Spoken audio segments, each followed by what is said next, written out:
कहानी की शुरुआत जापान में रहने वाले सुजुकी परिवार से शुरू होती है। योशिए अपनी 5 साल की बेटी मेई के साथ घर पर रहती है, जबकि उसका पति तदाहिको एक हॉस्पिटल में नर्स है। एक दिन पड़ोस की कुछ महिलाएं अपने बच्चों को खेलने के लिए उनके घर छोड़ जाती हैं। बच्चे पूरे घर में दौड़ रहे होते हैं और थोड़ी देर बाद योशिए को पता चलता है कि स्नैक्स खत्म हो चुके हैं। बाहर जाने से पहले वह घर की हर डेंजरस चीज चेक करती है। किचन के चाकू ऊपर रखती है, गैस बंद करती है और बाथरूम भी देखती है ताकि अकेले में बच्चे खुद को नुकसान न पहुंचा सके। वह मेई से कहती है कि वह थोड़ी देर में मार्केट से लौट आएगी और तब तक सभी बच्चे घर के अंदर ही रहें। योशिए के जाते ही बच्चे हाइड एंड सीक खेलना शुरू कर देते हैं। मेई जिस जगह छिपना चाहती है वहां पहले से दूसरे बच्चे बैठे होते हैं, इसलिए वह अकेली कोई नई जगह ढूंढने चली जाती है। उसी दौरान मार्केट में योशिए कुछ महिलाओं को आसपास घूम रहे एक संदिग्ध आदमी के बारे में बात करते सुनती है। वह जल्दी सामान खरीदती है, लेकिन लौटते समय रेलवे क्रॉसिंग बंद मिलने के कारण कुछ देर वहीं रुक जाती है। घर पहुंचकर वह मेई को आवाज देती है, मगर कोई जवाब नहीं मिलता। बाकी बच्चे भी वहां नहीं होते। पड़ोस में पूछने पर पता चलता है कि खेलते खेलते मेई गायब हो गई थी। बच्चों ने समझा कि वह अपनी माँ को ढूंढने बाहर गई होगी, इसीलिए वे अपने घर लौट गए। संदिग्ध आदमी वाली बात याद आते ही सभी को किडनैपिंग का डर होने लगता है। आसपास खोज शुरू होती है और पुलिस को भी बुला लिया जाता है। तदाहिको हॉस्पिटल से तुरंत घर पहुंचता है। बाहर लोग मेई को ढूंढ रहे होते हैं और अंदर पुलिस योशिए से सवाल कर रही होती है। तदाहिको खुद डरा हुआ है, फिर भी पत्नी को संभालने की कोशिश करता है। इसी बीच टेबल पर रखा ड्रिंक गिर जाता है। योशिए गीला कपड़ा उठाकर वॉशिंग मशीन में डालने जाती है। जैसे ही वह मशीन का डोर खोलती है, अंदर देखकर जोर से चीख पड़ती है। मेई हाइड एंड सीक खेलते समय वॉशिंग मशीन के ड्रम में छिप गई थी। बंद ड्रम में सांस न मिलने से उसकी मौत हो चुकी थी। इस हादसे के बाद उसकी पूरी जिंदगी बदल जाती है। 1 साल बाद योशिए और तदाहिको पुराना घर छोड़कर अपार्टमेंट में रहने लगे हैं। मेई की तस्वीर के सामने छोटा सा पूजा स्थान बना हुआ है। घर में वॉशिंग मशीन नहीं है क्योंकि योशिए अब उसके पास जाने से भी डरती है। वह कपड़े हाथ से धोती है और अपनी बेटी की मौत के लिए लगातार खुद को जिम्मेदार मानती रहती है। तदाहिको उसे अपने हॉस्पिटल की साइकाइट्रिस्ट डॉक्टर ताकेउची के पास ले जाता है। थेरेपी सेशंस में दूसरे लोग अपने दुख के बारे में बात करते हैं, मगर योशिए ज्यादातर चुप रहती है। आखिर एक दिन वह मानती है कि मेई की मौत के बाद से उसके दिमाग में सिर्फ यही बात चलती है कि अगर वह मार्केट न गई होती तो उसकी बेटी आज जिंदा होती। तदाहिको उसे समझाता है, लेकिन उसका गिल्ट कम नहीं होता। कुछ दिनों बाद तदाहिको की माँ तोशिको उनसे मिलने आती है। वह योशिए की हालत देखकर उसे एक टेम्पल का पैम्फलेट देती है। वह पुरानी डॉल्स और ऐसी चीजों का रिचुअल क्रीमेशन किया जाता है जिनसे लोगों की दुख भरी यादें जुड़ी होती हैं। तोशिको को लगता है कि शायद इस तरह का रिचुअल योशिए को भी अपने दर्द से बाहर आने में मदद करे। योशिए पैम्फलेट रख तो लेती है, लेकिन वहां जाने का फैसला नहीं कर पाती। एक दिन बैल्कनी में उसे देखते समय तेज हवा पैम्फलेट को नीचे उड़ा ले जाती है। योशिए उसके पीछे जाती हुई पास के एंटीक मार्केट तक पहुंच जाती है। वही एक दुकान के ग्लास केस में उसे लगभग 5 साल की बच्ची जितनी बड़ी पुरानी जापानीज डॉल दिखाई देती है। उसके चेहरे और लंबे बालों में योशिए को मेई की झलक नजर आती है। डॉल काफी महंगी होती है, फिर भी योशिए उसे खरीद कर घर ले आती है। शाम को तदाहिको लौटता है तो कई महीनों बाद पत्नी को खुशी से खाना बनाते देखता है। वह अपनी चेयर पर बैठने जाता है, लेकिन वहां डॉल बैठी होती है और उसके सामने भी खाने की प्लेट रखी है। तदाहिको को यह अजीब लगता है, मगर योशिए के चेहरे पर वापस आई मुस्कान देखकर वह कुछ नहीं कहता। योशिए डॉल को साफ करती है, उसके लंबे बाल और नाखून काटती है और उसे मेई के पुराने कपड़े पहनाती है। वह उसे अपने साथ बैठाती है, उससे बात करती है और बाहर ले जाते समय स्ट्रोलर में बिठाती है। अगले थेरेपी सेशन में भी डॉल उसके साथ होती है। तदाहिको डॉक्टर ताकेउची से अकेले में पूछता है कि क्या यह व्यवहार ठीक है। डॉक्टर बताती है कि ग्रीफ ट्रीटमेंट में कभी कभी डॉल थेरेपी भी इस्तेमाल की जाती है। अगर किसी डॉल की देखभाल करने से योशिए दोबारा खाना बना रही है, बाहर जा रही है और नॉर्मल लाइफ में लौट रही है, तो फिलहाल उसे रोकना सही नहीं होगा। यह सुनकर तदाहिको भी उसका साथ देने लगता है। दोनों डॉल के लिए कपड़े खरीदते हैं, उसे घुमाने ले जाते हैं और परिवार की तरह फोटोज खिंचवाते हैं। कुछ समय बाद योशिए हॉस्पिटल में तदाहिको से मिलने आती है। तदाहिको समझता है कि उसका डॉक्टर के साथ अपॉइंटमेंट होगा, लेकिन योशिए बताती है कि वह गायनिकोलॉजी डिपार्टमेंट में आई थी और वह प्रेग्नेंट है। इस खबर के बाद दोनों को लगता है कि शायद उनका जीवन फिर से सामान्य हो सकता है। योशिए दूसरी बेटी को जन्म देती है, जिसका नाम वे माई रखते हैं। मेई और माई के नाम सुनने में काफी मिलते हैं। माई के आने के बाद डॉल धीरे धीरे पीछे छूट जाती है। दीवारों पर लगी डॉल वाली फोटोज की जगह असली बच्ची की तस्वीरें आ जाती हैं और डॉल दूसरे खिलौनों के बीच पड़ी रहती हैं।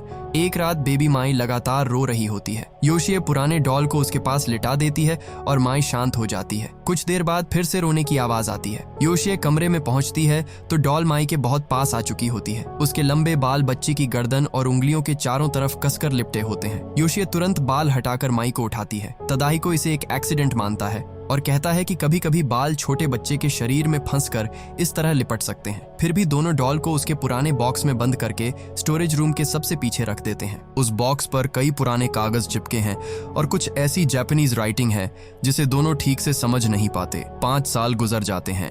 माई अब किंडरगार्टन जाने लगी है। एक दिन खेलते समय उसका मार्बल स्टोरेज रूम में चला जाता है। उसे ढूंढते हुए वह पुराने बॉक्स तक पहुंचती है और थोड़ी देर बाद उसी डॉल को बाहर ले आती है। योशिए डॉल को देखते ही नोटिस करती है कि उसके बाल और नाखून फिर से बढ़ चुके हैं। वह उन्हें काट देती है। तदाहिको समझाता है कि पुरानी जापानीज डॉल्स में असली बाल लगाए जाते थे और समय के साथ वे थोड़े बाहर निकल सकते हैं। नाखूनों का उसके पास कोई साफ जवाब नहीं होता, लेकिन वह बात को ज्यादा गंभीर नहीं लेता। माई अय्या से ऐसे बात करने लगती है जैसे सामने कोई दूसरी बच्ची बैठी हो। एक रात माई अपने पेरेंट्स के कमरे में आकर कहती है कि अय्या उसे मारती है। वह यह भी कहती है कि अय्या उससे जलती है क्योंकि माई को माँ और पिता दोनों का प्यार मिलता है। योशिए इसे बैड ड्रीम समझती है। वह माई को वापस कमरे में ले जाती है और अय्या को बेड से उठाकर ऊंची शेल्फ पर रख देती है। अगले दिन माई की फ्रेंड रैना खेलने आती है। दोनों बच्चियां कमरे में खेल रही होती हैं कि कुछ देर बाद रैना रोते हुए बाहर आती है। उसकी बांह पर गहरे बाइट मार्क्स होते हैं। योशिए माई को माफी मांगने के लिए कहती है, मगर माई रोते हुए बताती है कि रैना को अय्या ने काटा है। योशिए को लगता है कि वह अपनी गलती डॉल पर डाल रही है। बाद में योशिए मई की पुरानी फोटोज ठीक कर रही होती है। माई उसके पास आकर हाइड एंड सीक खेलने की जिद करती है। योशिए व्यस्त होने के कारण मना करती है तो माई नाराज होकर कहती है कि उसकी कोई बड़ी बहन नहीं है। थोड़ी देर बाद बच्चों के कमरे से आवाज आती है। वहाँ मई की कई फोटोज क्रेयॉन्स से खराब की गई होती है। कमरे में एक चेयर पर पेपर बैग पहने कोई छोटा बच्चा बैठा दिखाई देता है। योशिए उसे माई समझकर बैग हटाती है, लेकिन नीचे अय्या का चेहरा होता है। उसी समय असली माई पीछे से आती है। योशिए उससे पूछती है कि फोटोज किसने खराब की। माई फिर अय्या का नाम लेती है। बहस के दौरान योशिए के नाखून से माई की बांह पर हल्का स्क्रैच लग जाता है। माई अय्या को उठाती है और गुस्से में कहती है कि वह अपनी माँ से नफरत करती है। योशिए अगले दिन किंडरगार्टन टीचर से मिलने जाती है। टीचर समझाती है कि इस उम्र के बच्चे कई बार अपनी गलती इमेजिनरी फ्रेंड पर डाल देते हैं। फिर वह माई की बनाई कुछ ड्राइंग्स दिखाती है। एक ड्राइंग में पानी के पास रोती हुई बच्ची है, दूसरी में किमोनो पहने एक औरत और एक बच्ची फंदे से लटकी दिखाई देती है। उस रात कोई चुपचाप योशिए के ब्लैंकेट में आकर लेट जाता है। वह उसे माई समझकर लाइट जलाती है, लेकिन उसके बराबर में अय्या पड़ी होती है। सुबह वह तदाहिको को बताती है कि डॉल अपनी जगह बदल रही है और शायद वह जिंदा है। तदाहिको फिर कोई सामान्य वजह ढूंढता है। उसे लगता है कि माई डॉल को वहां छोड़कर चली गई होगी और योशिए का पुराना ट्रॉमा उसे हर चीज अलग तरह से दिखा रहा है। माई स्कूल चली जाती है तो योशिए अय्या और ड्राइंग्स को गार्बेज बैग में डालकर नीचे छोड़ आती है। घर लौटने के बाद उसे एक डरावना सपना आता है जिसमें पेपर बैग पहने अय्या की जगह अचानक माई दिखाई देने लगती है और योशिए उसे चोट पहुंचा देती है। उसकी आंख खुलते ही डोर पर नॉक होता है। बाहर वही गार्बेज बैग रखा होता है।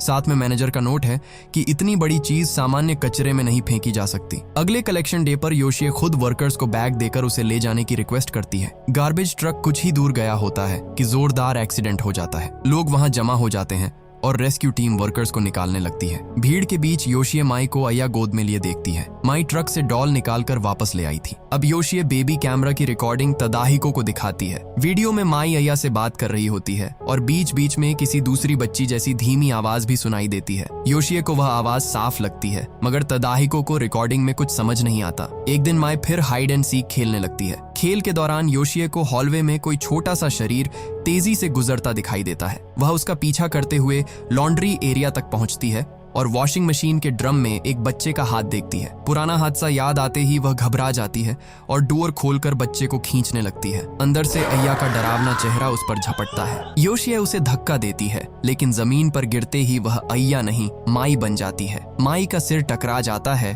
और वह रोने लगती है। योशिए उसे लेकर तुरंत हॉस्पिटल पहुंचती है। स्कैन में कोई सीरियस इंजरी नहीं मिलती, लेकिन तदाहिको अब अपनी पत्नी से डरने लगता है। डॉक्टर ताकेउची योशिए को कमरे से बाहर ले जाती है और तदाहिको को माई की पीठ दिखाती है। वहाँ कई पुराने स्क्रैचेस हैं। तदाहिको जब पूछता है कि ये किसने किए, माई डर कर कहती है कि अगर उसने नाम बताया तो वह उसे फिर मारेगी। मेई की मौत के बाद योशिया खुद को नाखूनों से घायल करती थी और उसे ऐसी चीजें दिखाई देती थीं जो असल में नहीं थीं। तदाहिको को लगता है कि वही हालत वापस आ गई है और शायद योशिया अनजाने में माई को चोट पहुंचा रही है। वह योशिया को कुछ दिनों के लिए हॉस्पिटल में एडमिट होने को कहता है। तदाहिको टेम्पल में फोन करता है। वहां से बताया जाता है कि इस महीने की सारी अपॉइंटमेंट्स पहले ही बुक हैं, इसलिए डॉल अगले महीने ही ली जा सकेगी। मंक फिर भी डॉल और उसके बॉक्स की फोटोज मंगवाता है। फोटोज मिलते ही टेम्पल से तुरंत दोबारा कॉल आता है। मंक का टोन पूरी तरह बदल चुका होता है। वह कहता है कि अगले दिन सुबह ही कोई डॉल लेने आएगा और तब तक उसे हर हालत में बॉक्स के अंदर रखा जाए। यह सुनकर तदाहिको इंटरनेट पर कोकिची यासुमोतो के बारे में सर्च शुरू करता है। उसे ओकल्ट रेंजर्स नाम के 5 युवाओं का एक पुराना वीडियो मिलता है। वे निगाटा के कन्नाजिमा आइलैंड पर लिविंग डॉल की कहानी इन्वेस्टिगेट करने गए थे। वीडियो में बताया जाता है कि कई साल पहले डॉल मेकर कोकिची की बेटी गायब हो गई थी। उसकी पत्नी ताइको ने बेटी जैसी डॉल को असली बच्ची मान लिया और मरते समय उसे अपने साथ दफनाने की इच्छा जताई। बाद में वह डॉल कब्र से गायब हो गई। वीडियो वाले 5 लोग लो टाइड में बनने वाले रास्ते से आइलैंड जाते हैं, लेकिन उन्हें कुछ नहीं मिलता और वे सुरक्षित लौट आते हैं। तदाहिको को लगता है कि यह बस इंटरनेट के लिए बनाई गई डरावनी कहानी है। इधर तोशिको के घर माई और अय्या एक ही बेड पर सो रही होती है। रात में तोशिको पानी पीने बाहर आती है तो टेलीविजन के पास एक छोटी बच्ची खड़ी दिखाई देती है। वह उसे माई समझती है। बच्ची अचानक उसकी पीठ पर चढ़ जाती है। तोशिको उसे पिगी बैक कराते हुए बेडरूम तक ले जाती है, लेकिन लाइट जलाते ही देखती है कि माई तो बेड पर सो रही है और उसकी पीठ पर अय्या बैठी हुई है। तोशिको डॉल को दूर फेंक कर तदाहिको को फोन करती है। वह बताता है कि टेम्पल वाला सुबह अय्या को लेने आएगा। कॉल खत्म करने के बाद तदाहिको बेबी कैमरा की पुरानी रिकॉर्डिंग दोबारा सुनता है। माई उसमें अय्या से पूछ रही होती है कि उसका घर टोक्यो में है, ट्रेन के पास है या निगाटा में। तदाहिको बॉक्स पर लिखे नाम को फिर सर्च करता है। उसे पता चलता है कि जिस कंजी को वह रेई पढ़ रहा था उसे अय्या भी पढ़ा जा सकता है। इसका मतलब माई ने डॉल का नाम अपनी तरफ से नहीं रखा था। किसी तरह डॉल ने खुद उसे अपना सही नाम बताया था। वह रात में ही तोशिको के घर के लिए निकल पड़ता है। तोशिको अय्या को स्टोरेज रूम में बंद कर देती है। थोड़ी देर बाद अंदर से लगातार टकराने की आवाज आती है। वह डोर खोलती है तो रोबोट वैक्यूम चालू मिलता है, लेकिन डॉल गायब होती है। माई भी अपने बेड पर नहीं होती और खिड़की खुली होती है। तोशिको फ्लैशलाइट लेकर बाहर उसे ढूंढने निकलती है। रास्ते में एक साइकिलिस्ट बताता है कि उसने डॉल लेकर जाती एक बच्ची नहीं बल्कि 2 छोटी लड़कियों को हाथ पकड़कर ब्रिज की तरफ जाते देखा है। तोशिको वहां पहुंचती है तो रेलिंग पर एक बच्ची बैठी मिलती है। वह धीरे धीरे पास जाकर उसे नीचे उतारती है। उसी समय तदाहिको तोशिको के घर पहुंचता है। घर खाली है, मगर थोड़ी देर बाद माई अय्या को लेकर बाहर से आती है। उसके मुंह के आसपास खून लगा होता है, जबकि शरीर पर कोई चोट नहीं।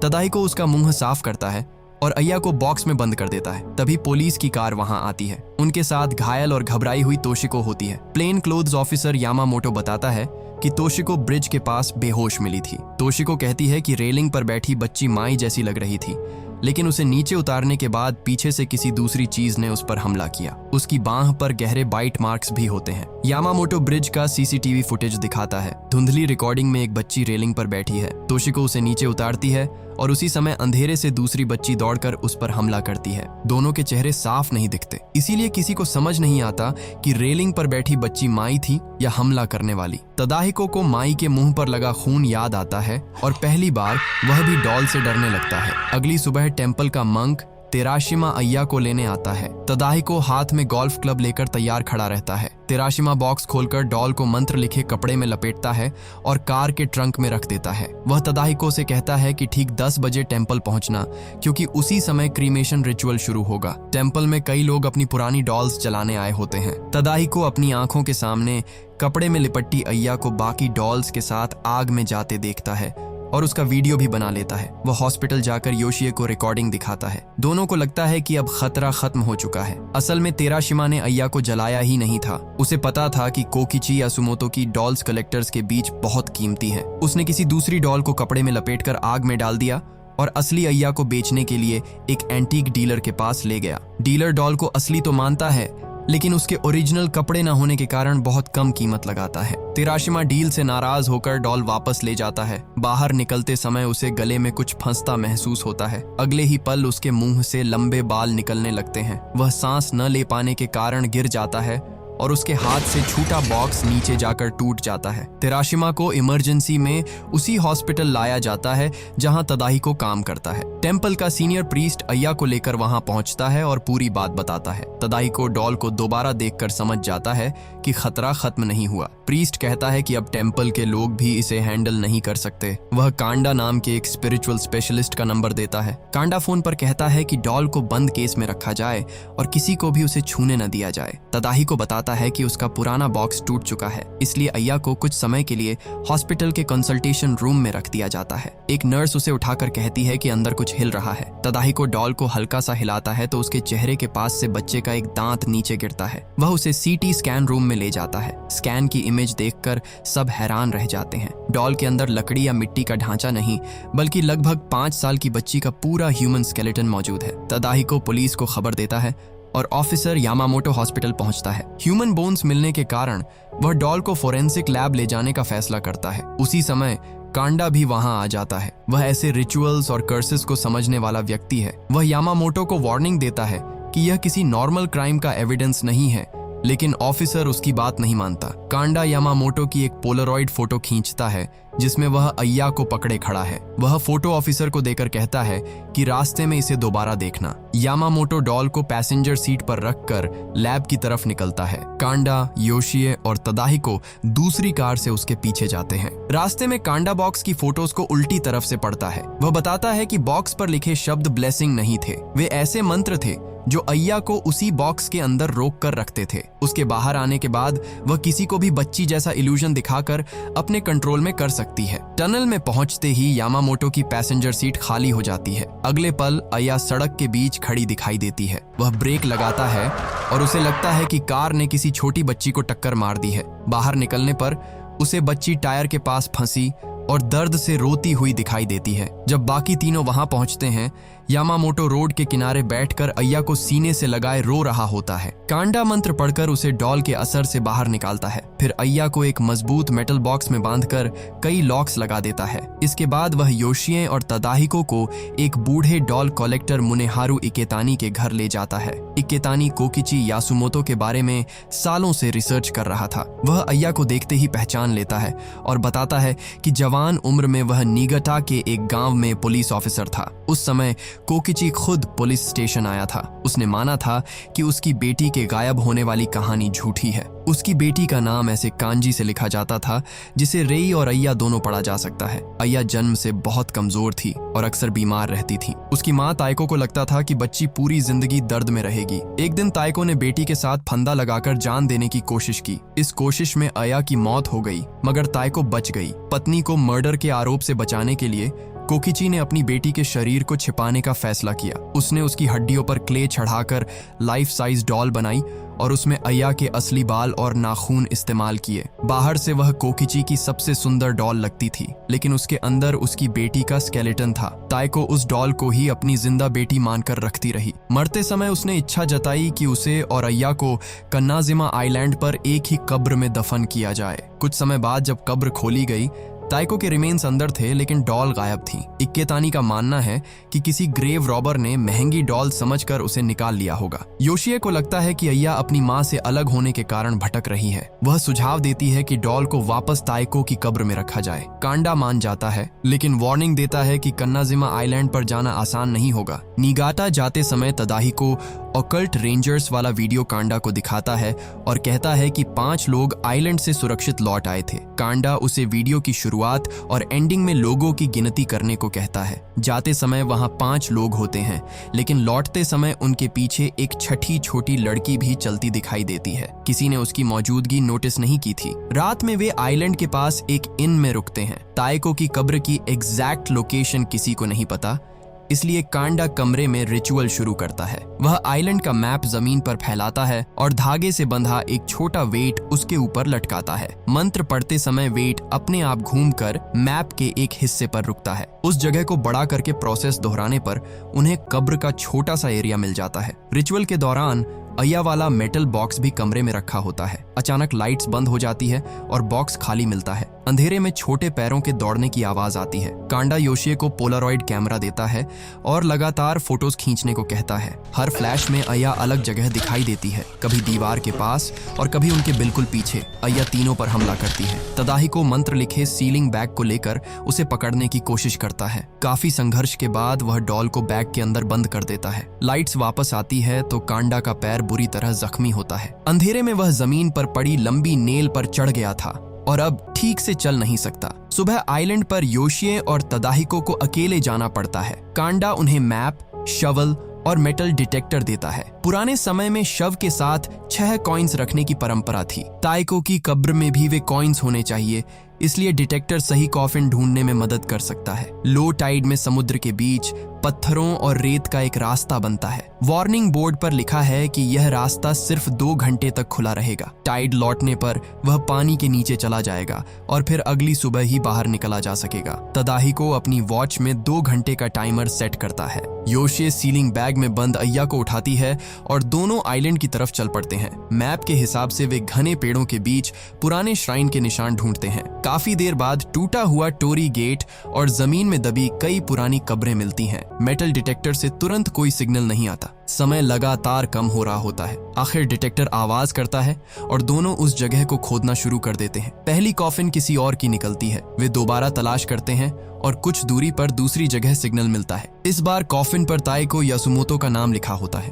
उसे खोलने पर अंदर पुराने रिमेन्स और 6 कॉइन्स दिखाई देते हैं। योशिए सीलिंग बैग को वहीं रख देती है। उसी समय उसकी पॉकेट से मेई की फ्रेम्ड फोटो कॉफिन में गिर जाती है। तदाहिको कहता है कि समय नहीं है और फोटो छोड़ दे, लेकिन योशिए अपनी पहली बेटी की आखिरी निशानी वहां नहीं छोड़ सकती। वह नीचे उतरकर फ्रेम उठा लेती है। पास जलाई गई इंसेंस की चिंगारी हवा से उड़कर सीलिंग बैग पर गिरती है और मंत्रों वाला कपड़ा जलने लगता है। बैग फटते ही अय्या बाहर निकलती है और योशिए का पैर पकड़ लेती है। तदाहिको ऊपर से पत्नी को खींचता है और बड़ी मुश्किल से उसे कॉफिन से बाहर निकालता है। वह जल्दी से ढक्कन बंद कर देता है, लेकिन योशिए के लंबे बाल उसके बीच फंस जाते हैं। अंदर से अय्या उन्हीं बालों को पकड़कर उसे वापस खींचने लगती है। योशिए के हाथ में मेई की फ्रेम्ड फोटो होती है। वह फ्रेम का ग्लास तोड़ती है और उसके टुकड़े से अपने बाल काट देती है। दोनों कुछ पल के लिए समझते हैं कि अब अय्या कॉफिन के अंदर बंद हो चुकी है, लेकिन उसी समय उनके आसपास का पूरा दृश्य बदल जाता है। उन्हें लगता है कि वे अपने अपार्टमेंट में वापस आ गए हैं। माई दौड़कर योशिए के गले लगती है,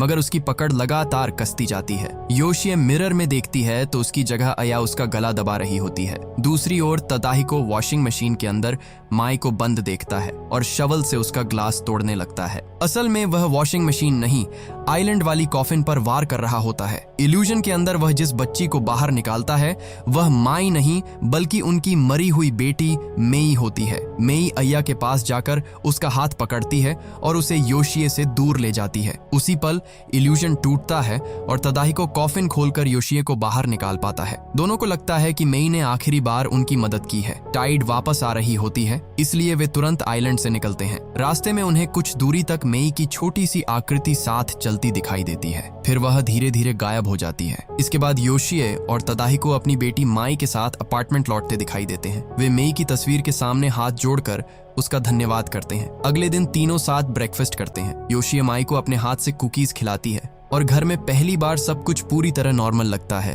कुछ दिन गुजरते हैं, लेकिन योशिए और तदाहिको किसी का फोन नहीं उठाते। कांडा और तोशिको अपार्टमेंट मैनेजर के साथ उनकी खबर लेने पहुंचते हैं। वे एक एलिवेटर से ऊपर जा रहे होते हैं। उसी समय दूसरे एलिवेटर से योशिए और तदाहिको स्ट्रोलर में माई को बैठाकर बाहर निकलते हैं। दोनों ग्रुप्स एक दूसरे को देख नहीं पाते। तोशिको अपने साथ बेबी कैमरा की वह रिकॉर्डिंग लाई होती है जिसे उसने बाद में ध्यान से सुना। एलिवेटर में कांडा रिकॉर्डिंग सुनता है। माई अय्या से कह रही होती है कि उसकी माँ उन दोनों का ख्याल रख सकती है। कांडा को अपनी गलती समझ आती है। अय्या अपनी माँ की कब्र में वापस नहीं जाना चाहती थी, वह माई के पेरेंट्स चाहती थी। मैनेजर अपार्टमेंट खोलता है। अंदर पूजा के फूल सूख चुके हैं और टेबल पर रखा मिल्क खराब हो चुका है। 3 जगह ब्रेकफास्ट रखा है, लेकिन बच्चे की चेयर के सामने मौजूद खाना और ड्रिंक बिल्कुल छुआ नहीं गया। इससे साफ हो जाता है कि योशिए और तदाहिको जिस बच्ची को अपने साथ बैठा देखकर खिला रहे थे वह असली माई नहीं थी। बाहर योशिए और तदाहिको स्ट्रोलर धकेलते हुए एक हरी कार के पास से गुजरते हैं।